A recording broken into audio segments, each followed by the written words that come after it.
আসসালামু আলাইকুম।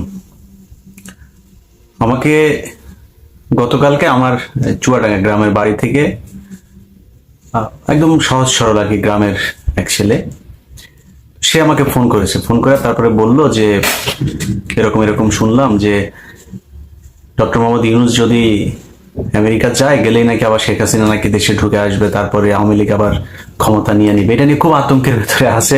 আবার আওয়ামী লীগের দু একজন লোকজন নাকি ভেঙচি কাটাও শুরু করেছে যে গেলে আবার ধরবে। তো গেলে কি করবে? শেখ হাসিনা আবার আসবে, এসে তারপরে ধরেন গণভবনে আবার ঢুকবে, মেরামত করবে, মাছ ছাড়বে, হাঁস পালবে, শাকসবজি আবার ফের লাগাবে, আবার ফের আগের মতো প্রধানমন্ত্রী হবে তিনি। প্রজেক্ট এক এক উন্নয়নের নামে প্রজেক্ট করবে, সেখান থেকে বিলিয়ন বিলিয়ন ডলার আবার নিজের আত্মীয় স্বজন দলের লোকজনকে নিয়ে বিদেশে পাচার করবে। মানুষজন কোনো কিছু বলতে গেলেই তাদেরকে ধরে ধরে গুলি করবে, মারবে, লাশের উপরেও অত্যাচার করবে। এটা হচ্ছে তাদের আবার ফের স্বপ্ন। তো লজ্জা শরম তো কিছু থাকা উচিত, তাই না? এই যে মানুষ, ধরেন আওয়ামী লীগের লোকজনকে আপনি এখন দেখেন, এত বড় ঘটনা এখন হয়তো আমাদের কাছে খুব বড় কিছু মনে হচ্ছে না। আমরা তো বিশাল এক ইতিহাসের অংশ। এই যে আপনি গণভবনে দেখেছেন না, যে যারা গণভবনে ঢুকে এই যে হাসিনার ছায়া ব্লাউজ ব্লাউজ নিয়ে টানাটানি করলো, এটা কিন্তু বিশাল ইতিহাস। আমি জানি না যে মানে পৃথিবী এই ভার্চুয়ালি কতদিন চলবে, যতদিন এই প্রযুক্তি থাকবে, ফেসবুক, ইউটিউব, এগুলো যতদিন থাকবে ততদিন এটা হিস্ট্রি। পৃথিবীর বাংলাদেশের যতদিন এই পৃথিবী বেঁচে থাকবে, বাংলাদেশের মানুষ সেগুলো মনে করবে এবং বলবে ছুরি বাবা এত স্বৈরাচার একটা মানে অত্যাচারী একজন শাসক ছিল, যার ভাত রান্না করার পরে সেটা খাওয়ার সময়টাও দেয় না, জনগণ ঝাড়ু দিয়ে তারাই বের করে দিয়েছে। একটু একটু করে তারপরে তারা মানে বের হওয়ার চেষ্টা করছে। তো সেই বের হতে গিয়ে একজনের একটা ভিডিও দেখলাম। সে বলছে মানে পিছনে তার ভিডিওর ইয়েতে ব্যাকগ্রাউন্ডে আপনার স্যাড মিউজিক লাগিয়েছে, মিউজিক লাগিয়ে তারপরে বলছে প্রধানমন্ত্রীর বের হয়ে যাওয়ার সেই সময়টুকু সেটা কেমন ছিল। ছিল শেখ হাসিনা নাকি যাবেই না, তাকে জোর করে সবাই বুঝাচ্ছিল সে যাবে না, এই দেশের মানুষকে রেখে সে নাকি যাবে না। এরপরে শেখ রেহানা তাকে বুঝাইলো, বলল যে আমার বাবার মতোই অবস্থা করতে চাচ্ছিস তুই, তুমিও কি বাবার মতো মরতে চাও, জীবন দিতে চাও, চলো জীবনটা বাঁচাও। তাকে নাকি বুঝাই টুঝায় তারপর হেলিকপ্টার। শেখ হাসিনারে তো দেখা মনে হইলো যে মানে লুঙ্গি উদাম করে তারপরে দৌড় দিলে যে অবস্থা, তো ওইভাবে দৌড়ায় হেলিকপ্টারে উঠতেছে। আমরা তো সেই ভিডিওগুলো তো এখন দেখছি। এটা এখন তারা নানান ধরনের ন্যারেটিভ মানুষের সামনে তুলে ধরার চেষ্টা করছে। এখন এই যে বাংলাদেশের মানুষ এইভাবে তাদেরকে জুতা পেটা করে তারপর বের করলো, মিনিমাম আওয়ামী লীগের লোকজনের ভেতরে আপনি দেখছেন যে কোনো অনুশোচনা আছে, কোনো অনুতপ্ত হচ্ছে যে ওকে আমরা একটা ভুল করেছিলাম, সেই ভুলটা সংশোধন করতেছে। ওদের এখনো কথাবার্তা, ওরা আবার দেশে আসবে, আবার সেইভাবে খাবে। 5 তারিখে যেদিন শেখ হাসিনা দেশ থেকে বের হয়, সেদিন কি ডক্টর মোহাম্মদ ইউনূস বাংলাদেশে ছিল? ডক্টর মোহাম্মদ ইউনূস তো সেদিন বাংলাদেশে ছিল না, সে তো দেশের বাইরেই ছিল। তো শেখ হাসিনা পলাইলো কেন? এখন ডক্টর মোহাম্মদ ইউনূস বের হবে আর আপনি চট করে ঢুকে যাবেন, আপনার লোকজন এই স্বপ্ন দেখে। এগুলো শেখ হাসিনার শয়তানি। 2 দিন পর পর নিজে ফোন রেকর্ড করে সেটা সারে তারপরে বুঝায়। আর তো বলার তো জায়গা নাই। এখন তো মনে করেন শেখ হাসিনা যদি কোনো গণমাধ্যমে কোনো কিছু যদি পাঠায় বা বক্তব্য টক্তব্য যদি পাঠায়, তাহলে তো পাশার চামড়া উঠাই দিবে। কোনো টেলিভিশন তো আর ওই ঝুঁকি নিতে যাবে না। তো শেখ হাসিনাকে বলবো, আমার বাংলা এডিশন নামে যে নতুন পোর্টাল চালু হয়েছে, আমার ফেসবুক, ইউটিউব আছে, বাংলা এডিশনে যাবেন, আমার কাছে পাঠান, আমি চালাবো। আমার কিন্তু ওই ভয় নাই, কারণ আমি তো এতদিন আপনার দালালি করিনি। আমি চালাইতে, আমার কাছে দিয়ে আপনার যা যা বলতে মন চায় ম্যাডাম আপনি দিয়ে, আমি চালাবো। এখন এই শেখ হাসিনার কোনো বক্তব্য টক্তব্য কেউ চালাইতে পারে না, ও নিজে নিজে ফোন রেকর্ড করে তারপরে পাবলিকের মাঝে একটা উত্তেজনা তৈরি করে। তো উত্তেজনায় যদি আওয়ামী লীগের লোকজনের স্বপ্নদোষ হয়েও যায় না, লাভ নাই তো। আপনি তো আসতে পারবেন না। আপনার একটু মাথার ভেতরে একটা মিনিমাম মানে কমন সেন্স থাকা দরকার, যে আপনাকে শেখ হাসিনা যখন বলছে চট করে ঢুকে যাব, ওই দিনও 2-3 জন বর্ডারে গিয়ে ধরা পড়লো। তো তারা পালাচ্ছে কেন? সে তো চট করে ঢুকে যাবে, তো তারা পালাচ্ছে কেন এখনো? এটা বুঝতে হবে যে তাকে এই দেশে আসার সুযোগ না দেওয়ার জন্য যা যা করা, সেটা শুধুই ডক্টর মোহাম্মদ ইউনূস আর বাংলাদেশের ছাত্ররা, জামাত, বিএনপি মিলে করে নাই।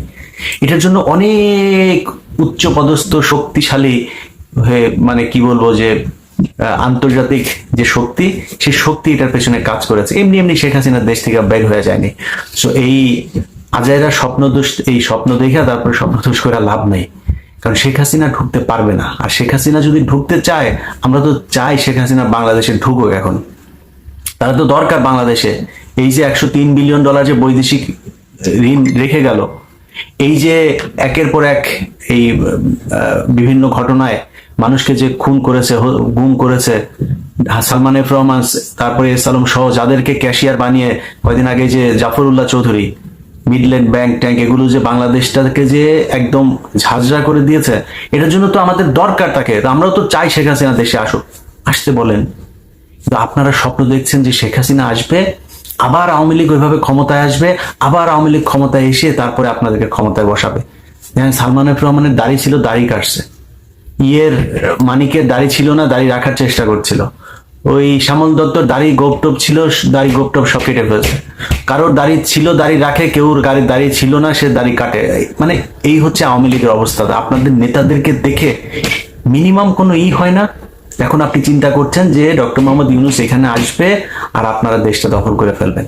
আপনার সেনাবাহিনীকে যা জিজ্ঞেস করেন, শেখ হাসিনার ঘরের আত্মীয় সেনাপ্রধান, তিনি কেন পারেন না 5 তারিখে শেখ হাসিনাকে বাঁচাইতে? শেখ হাসিনা তো বাংলাদেশে যদি গৃহযুদ্ধ লেগে যেত, ভারত বাংলাদেশে অ্যাটাক করবে, সেটা তো শেখ হাসিনা নিজে চেয়েছে। এটা ইন্ডিয়ান পত্রিকা, একদম মেইন স্ট্রিমের বিশাল বড় আন্তর্জাতিক গণমাধ্যম, তারা বলেছে যে last 45 minutes of Sheikh Hasina, সেই জায়গায় তারা যে ডেসক্রিপশন দিয়েছে শেখ হাসিনার পালিয়ে যাওয়ার সময় শেখ হাসিনা কি করেছে। শেখ হাসিনা সেনা প্রধানকে ফোন করেছে, পুলিশ প্রধানকে ফোন করেছে, অমিত শাহকে ফোন করেছে, তারপরে ওইদিকে কি বলে ওদের চাওয়ালাকে ফোন করেছে। কেউ তার কথায় সায় দেয় নেই। তিনি বলেছেন যে আমি শেষ পর্যন্ত দেখতে চাই। এসএসএফ কে নিয়েও সে থাকতে চেয়েছে, যে এসএসএফ দিয়েও সে চেষ্টা করবে যে গণভবনে সে টিকে থাকতে। তো তাকে কেন থাকতে দেয়নি, এটা বুঝবেন না আপনারা? তো সামনে পরিস্থিতি যেটা এখন হচ্ছে, যে যা যা ঘটছে, আমার কাছে আমি খুব কমফোর্ট ফিল করি না এই বিষয়গুলোতে। কিন্তু আওয়ামী লীগ আবার আসবে, এসে আবার ক্ষমতায় বসা যাবে, বাংলাদেশে গৃহযুদ্ধ বাঁধতে পারে। শেখ হাসিনার আওয়ামী লীগ আবার ফের আসবে। ভাই, গত 15 বছর ধরে কতবার যে দেশে আয়, মানে আমার মতো লোক, আমার মতো এরকম ছোটখাটো লোক, আমার মতো এত নিচু, মানে আপনাদের তো মানে এত বড় কি বলে যে বিশাল বড় রাজনৈতিক নেতাও না, বিশাল বড় কোনো পদেও ছিলাম না, কিছু না। আমি জাস্ট ইউটিউবে আমি ভিডিও তৈরি করতাম।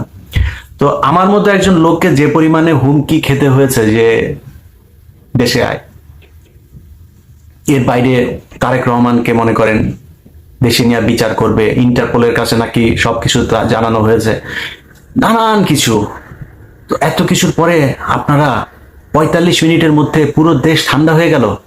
এতদিন আপনারা বলে আসলেন 15ই আগস্টে নাকি আপনাদের বাপেরা নাকি কিছু করতে পারে না, এখন কইরা দেখি সেগুলি নিয়ে। আমি যখন শেখ মুজিবকে তো আমি উলঙ্গ করে দিতাম, সবসময় উলঙ্গ করে কথা বলতাম, বদমাইশ ছিল।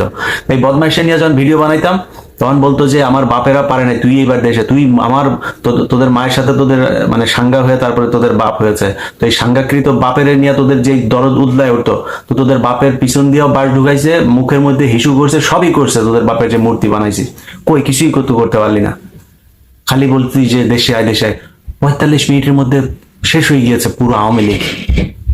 এখন আবার তোরা হুমকি দিচ্ছিস যে আসবি, আবার এসে তারপরে দখল করে ফেলবি। তোদের পিছনে পুলিশ না থাকলে তোদের অবস্থা কি হয় সেটা বাংলাদেশের মানুষ খুব ভালোভাবে 5 তারিখে টের পেয়েছে। অতএব এই হুমকি থমকি দিয়ে লাভ নাই। যদি তোদের আম্মাকে যদি আবার দেশে নিতে মনে চায়, দেশে নিয়ে যা, দেশে নিয়ে যায়, তারপরে কর। তোদের সাথে কথা বলতে গেলে মানে ধৈর্য ধরে সুন্দরভাবে কথা বলার মতো রুচিটাও থাকে না। তোরা যেই মানে ভাষায় যেইভাবে তোরা কথা বলতে চাস, যেইভাবে উস্কানি দিতে চাস, সেইভাবে কথা বলতে গেলে অনেক খারাপ হইতে পারে না। আমরা তো অত খারাপ হইতে পারবো না।